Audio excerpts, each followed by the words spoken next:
Ok, quand vous avez fait ça, avec la flèche de gauche, vous pouvez cliquer à côté, rien n'est sélectionné. C'est bien. Alors on va rapidement nettoyer le texte qui, je ne sais pas chez vous, mais chez moi, j'ai des espacements entre les paragraphes qui sont créés par des paragraphes vides. Est-ce que vous avez la même chose? Parce que ça dépend parfois du navigateur web qu'on a utilisé pour aller copier-coller le texte de Wikipédia. On a dans ce document 2 articles. Je vous montre ce qu'est un article. Alors, sur la page 2, vous avez un article ici. Donc, tout le texte dans le bloc est considéré comme un article.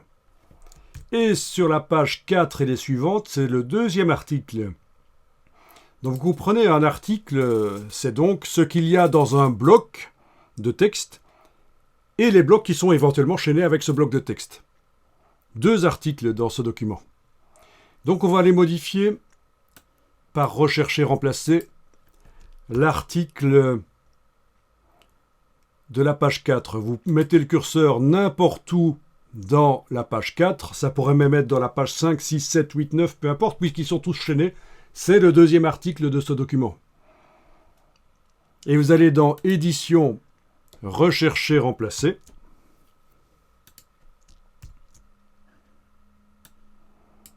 Édition, Rechercher, Remplacer. Et vous allez faire ce qu'on a déjà fait précédemment, du nettoyage. Rechercher quoi? Une fin de paragraphe. Et une autre fin de paragraphe. Donc on recherche 2 balises de fin de paragraphe qui se suivent avec rien avant la 2e balise. Autrement dit, c'est un paragraphe vide, si vous voyez la logique. Et vous remplacez par une balise de fin de paragraphe.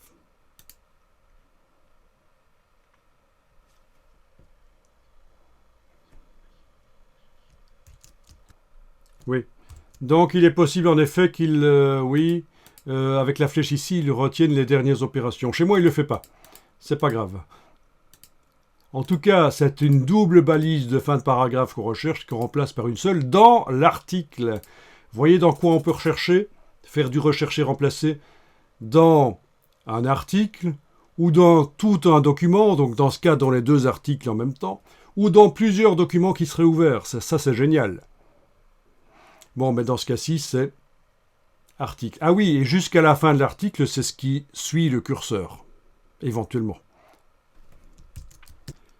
Oui, toi, tu as fait terminer et tu as juste validé que tu as inscrit des choses dans la boîte, mais ça ne l'a pas fait réellement. Pour que ça se fasse réellement, quand on est dans la boîte, il faut faire tout remplacer. Ou alors, si on n'est pas sûr de soi, on fait suivant et à chaque fois, manuellement, on remplace... Mais dans ce cas-ci, je suis sûr de moi, je fais tout remplacer. J'ai pas besoin, je crois pas qu'il y aura d'erreur, de problème.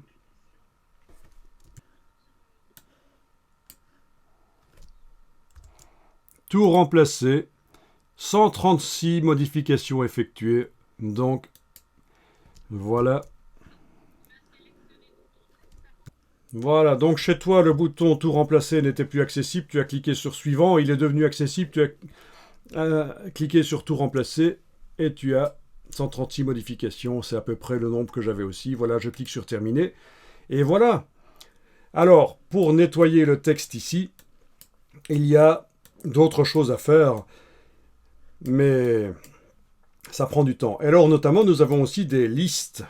Ah oui, les listes dans InDesign, ça c'est aussi quelque chose qui peut se faire de manière semi-automatisée. Mais en tout cas, voilà, on a quand même un beau gris typographique.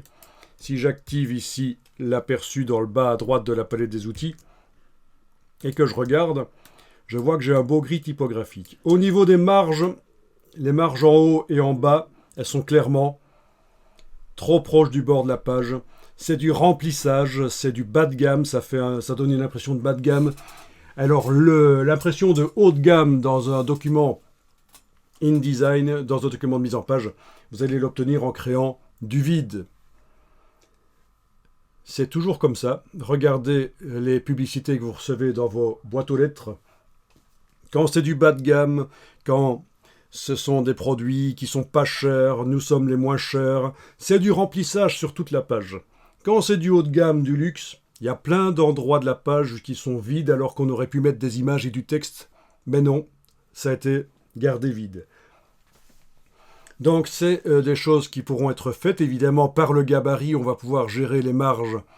Et du coup, il y aura encore moins de place pour mettre le texte, puisque nos pages, ça va rester 16 pages, puisqu'on a été désenclenché la redistribution intelligente du texte dans les préférences. Oui, mais voilà, c'est un choix. Le problème, c'est d'ailleurs ça, quand vous avez un client qui veut absolument mettre un maximum d'informations, vous faites du remplissage et ça devient moche, quoi.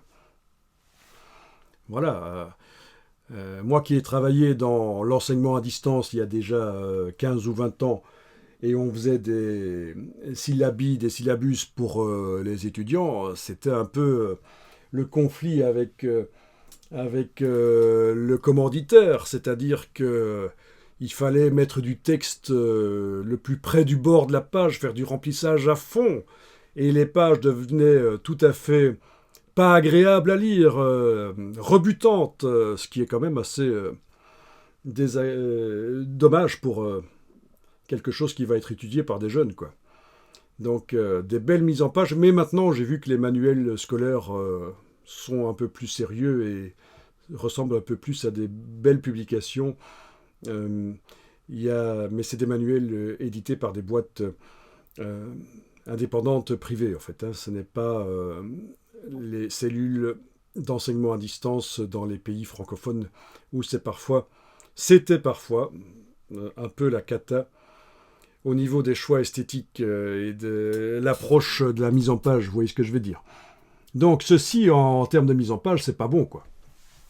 C'est pas bon, c'est du remplissage, et nous allons voir comment facilement agrémenter ça avec des images, avec du vide. Voilà. Ici, je vais vous montrer à quel point c'est vrai que la présence du vide, ça compte, en vous montrant qu'il existe même un livre qui a été créé par quelqu'un qui explique aux graphistes à quel point c'est important le vide. Alors quand on parle du vide, c'est pas nécessairement le papier, ça peut être un fond en dégradé, ça peut être une photo sur laquelle on l'a laissé sans texte au-dessus. Alors, et je ne pousse pas à acheter le livre, je montre juste qu'il existe. Donc c'est un livre qui s'appelle « Les espaces blancs ne sont pas votre ennemi ». Et là-dedans, on trouve des exemples d'affiches et les explications qu'il faut. Là c'est juste un extrait en ligne sur le site marchand qui vend ça, mais des exemples d'utilisation de l'espace vide. Donc voilà, à quel point c'est important, l'espace vide. Mais de toute façon, vous le voyez, prenez une publication de luxe et vous allez voir qu'il y a des espaces vides. Ah ben non, ça n'implique pas nécessairement d'avoir plus de pages, parce que est-ce que vous pensez que les gens ont envie de lire des textes au kilomètre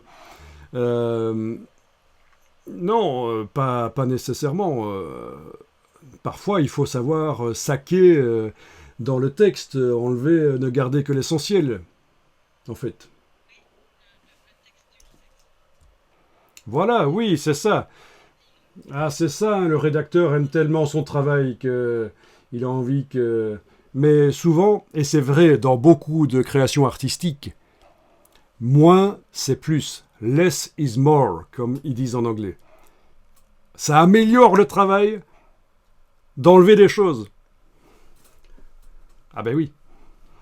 Mais on est tellement content de ce qu'on a fait que ça fait mal d'enlever des choses et d'élaguer.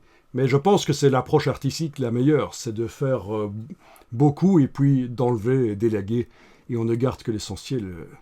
Voilà. Et si possible, le faire dans des projets, bien sûr, plutôt que dans le vrai travail final. Comme ça, on gagne du temps. Un petit carnet de croquis, beaucoup de croquis, c'est comme ça qu'on fait des logos valables. Et finalement, on ne garde que 0,3% de ce qui a été produit pour la recherche du logo. Et c'est ça le logo. Alors vous pouvez enregistrer.